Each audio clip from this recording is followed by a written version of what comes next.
Bangladesh supreme কোর্টের আইনজীবী, senior আইনজীবীরা হত্যা মামলার আসামি এবং সিটিং জাস্টিস হত্যা মামলার আসামি। ওনাকে আমি প্রশ্ন রাখতে চাই, সেখানে কোথায় আইনের শাসন, কোথায় সম্প্রীতির বাংলাদেশ? একসময় বাংলাদেশ ছিল সম্প্রীতির বাংলাদেশ, অসাম্প্রদায়িক বাংলাদেশ ছিল। এখন আজকে মৌলবাদের বাংলাদেশ, সন্ত্রাসের বাংলাদেশ, আজকে রক্তাক্ত অভয়ারণ্যের বাংলাদেশ, জঙ্গিদের অভয়ারণ্যের বাংলাদেশ। আজকে সুপ্রিম কোর্টের আইনজীবীরা পলাতক,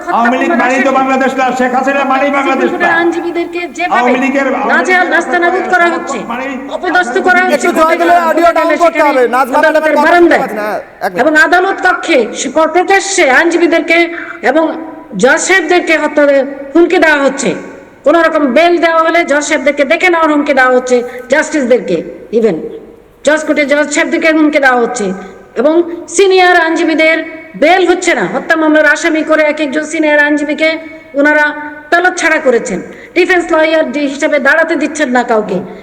ওনারা মিথ্যাচার করে যাচ্ছেন, ক্রমাগত নির্লজ্জভাবে মিথ্যাচার করে যাচ্ছেন।